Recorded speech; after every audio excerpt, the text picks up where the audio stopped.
तर नमस्कार शेतकरी मित्रांनो. तर आज 24 दिवस झाली पक्षाली आणि पक्षाला आपण आधीच 2 लस दिलेल्या होत्या मित्रांनो. तर आज तिसरी लस दिलेली आपण पक्षाली. तर ती लस कोणती दिलेली तर बघा, ही लस दिलेली आपण मित्रांनो. हे बघा, दिसत असेल तुम्हाला.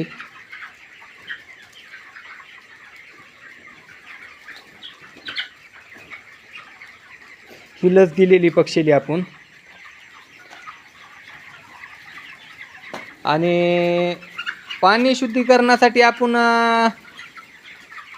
गट सेप टाकता 1000 लिटरला 200 ml आणि क्लीन टॅपच्या 2 गोळ्या पक्षाला पाणी शुद्धीकरणासाठी.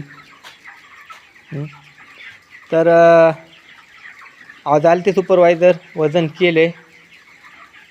तर मी सगळं दावतो तुम्हाला. आज जे दुसरे शेडवाले त्यांचं दावीत नाहीत ती मी दावतो तुम्हाला. आमचं FCR का आहे, आमचं आतापर्यंत वजन कसं आहे, सगळ्या गोष्टी कशा मेंटेन येतात हे दावतो मित्रांनो. तर व्हिडिओमध्ये चालू राहू द्या व्हिडिओ, ठीक आहे.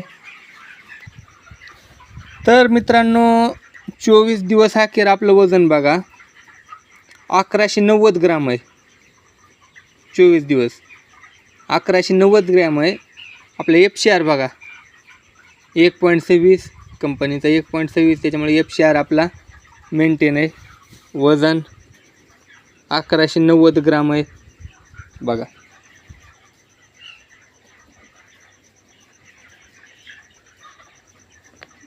ठीक आहे. तर पक्षी आपला एकदम फ्रेश आहे मित्रांनो. ड्रॉपिंग हे तसलं काही नाही, व्यवस्थित आहे सगळं. तर बऱ्याच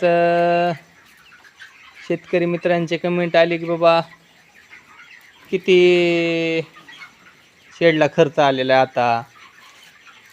तर ह्याच्या आधी पण मी व्हिडिओ बनवून टाकला होता की आपल्या शेडला टोटल खर्च 21 ते 22 लाख रुपये आलेला आहे. त्याच्यात सगळंच आलं मित्रांनो. फार म्हणजे लॉट यायपर्यंत खर्च आला सगळा 21 ते 22 लाख रुपये. त्याच्यात हे सगळं म्हणजे ऑटोमायझेशन आलं, खालचं बेड आलं, सगळं पूर्ण सिस्टमच आलेलं आहे त्याच्यात. तर बघा. तर असेच व्हिडिओ बघण्यासाठी चॅनलला सबस्क्राईब करा, लाईक करा, शेअर करा, कमेंट करा, सपोर्ट करा. ठीक आहे. धन्यवाद.